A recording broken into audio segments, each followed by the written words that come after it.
And welcome back to my channel study fingers. और आज हम लोग पढ़ने जा रहे हैं क्लास 8 या और भी क्लासेस के लिए सर्वनाम क्या है।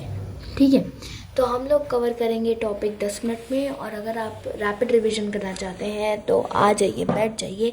एग्ज़ाम से पहले देखना चाहते हैं तो बैठ जाइए वीडियो को देखने के लिए। 10 मिनट में पूरा ये जो सर्वनाम टॉपिक है ये कंप्लीट हो जाएगा। तो और उससे पहले भी हो सकता है। तो सर्वनाम दो शब्दों से मिलकर बना है। तो जो सर्वनाम है वो दो शब्दों से मिलकर बना है, वो है सर्व और नाम। ठीक है, यानी कि सब संज्ञा। ठीक है, सर्वनाम का मतलब क्या होता है, अगर मैं लिखूं तो सर्वनाम का मतलब होता है सबका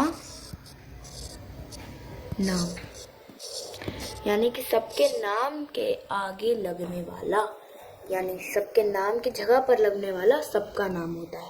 सर्वनाम का नॉर्मल मतलब हम याद करने के लिए सबका नाम लिख रहे हैं। ठीक है, परिभाषा इसकी क्या है, वे शब्द जो संज्ञा नाउन के स्थान पर प्रयोग किए जाते हैं उन्हें सर्वनाम कहते हैं। जैसे कि उद्देश्य, जैसे कि जो शब्द संज्ञा की जगह पर यूज़ किए जाते हैं, प्रयोग किए जाते हैं, उन्हें हम क्या कहते हैं, सर्वनाम कहते हैं। उद्देश्य क्या है इसका, इनका प्रयोग वाक्य में बार बार संज्ञा दोहराव को रोकने के और भाषा के सरल, सुंदर तथा प्रभावशाली बनने के लिए किया जाता है। यानी कि एक ही नाम को अगर हम बार बार रिपीट करें, रोहन खाना खाता है, फिर उसके बाद में रोहन ने पढ़ाई करना शुरू किया, रोहन ने पढ़ाई करने के बाद खेलने चला गया, रोहन पढ़ाई करने के बाद खेलने चला गया।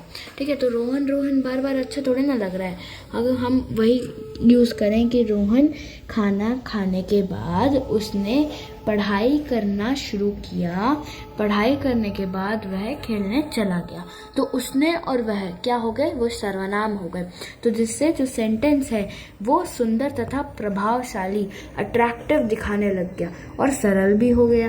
बार बार रोहन रोहन बोल रहे, अच्छा थोड़ा ना लग रहा है। जैसे कि उदाहरण देखें हम, संज्ञा बार बार प्रयोग होना और सर्वनाम का प्रयोग होने के बाद। ठीक है, तो संज्ञा जब हमने देखा तो राम अच्छा लड़का है, राम कक्षा 8 में पढ़ता है। अब वहीं पर जब हमने सर्वनाम यूज़ किया उसमें, तो राम अच्छा लड़का है, वह कक्षा 8 में पढ़ता है। तो ये देखिए, ये ज़्यादा सुंदर लग रहा है। वहीं पर सीता बाजार गई, सीता ने फल खरीदे। और अगर हम सर्वनाम यूज़ करें तो सीता बाजार गई, उसने फल खरीदे। तो यहाँ पर जो उसने और जो वह है ये सर्वनाम है। अब सर्वनाम के 6 भेद होते हैं। कौन कौन से 6 भेद होते हैं, तो चलो इनको समझते हैं। मुख्य 6 रूप होते हैं। सबसे पहला है हमारा पुरुषवाचक सर्वनाम। ठीक है, पर्सनल प्रोनाउंस, यानी कि खुद के बारे में जब बात करते हैं, उस खुद के बारे में, खुद के ऊपर जब सर्वनाम यूज करते हैं। ठीक है, तो पुरुषवाचक में भी 3 भेद होते हैं। एक होता है उत्तम पुरुष, मध्यम पुरुष और दूसरा आता है अन्य पुरुष। ठीक है, तो यहाँ पे सबसे पहले देख लेते हैं पुरुषवाचक क्या होता है। ठीक है, तो जो सर्वनाम वक्ता या बोलने वाले, श्रोता सुनने वाले या किसी अन्य व्यक्ति के लिए प्रयोग होता है, यानी कि जो सर्वनाम बोलने वाले के लिए, सुनने वाले के लिए या किसी अन्य व्यक्ति के लिए यूज होता है, उसे हम पुरुषवाचक सर्वनाम कहते हैं। जैसे कि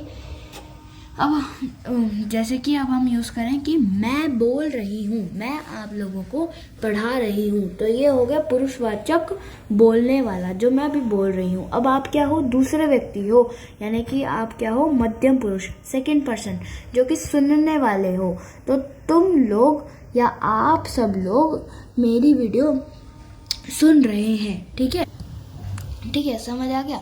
अब देखिए, और जो अन्य व्यक्ति होता है, यानी कि हम दोनों मिलकर किसी अन्य व्यक्ति की बात करें तो वो अन्य व्यक्ति का होता है। अब देखो, सबसे पहला जो भेद है पुरुषवाचक का, वो है उत्तम पुरुष, यानी कि फर्स्ट पर्सन, यानी कि जो मैं बोल रही हूँ, बोलने या लिखने वाला, मैं लिखते लिखते बोल भी रही हूँ। ठीक है, तो जैसे कि मैं, हम, मेरा, हमारा, तुम, मुझे। तो अब मैं अकेली नहीं हो सकती हूँ, मेरे साथ बहुत सारे लोग भी हो सकते हैं, कि अगर मैं यहाँ पर लिख रही हूँ, वो वहाँ पर बोल रहा है। ठीक है, तो हम लोग काम कर रहे हैं। मेरा यहाँ पर बस्ता है, हमारा प्लान बन गया है। ठीक है, मुझे यह चीज़ पसंद नहीं है, मैं एक अच्छी लड़की हूँ, ऐसे करके जो सेंटेंस है ये हम उत्तम पुरुष में डाल सकते हैं।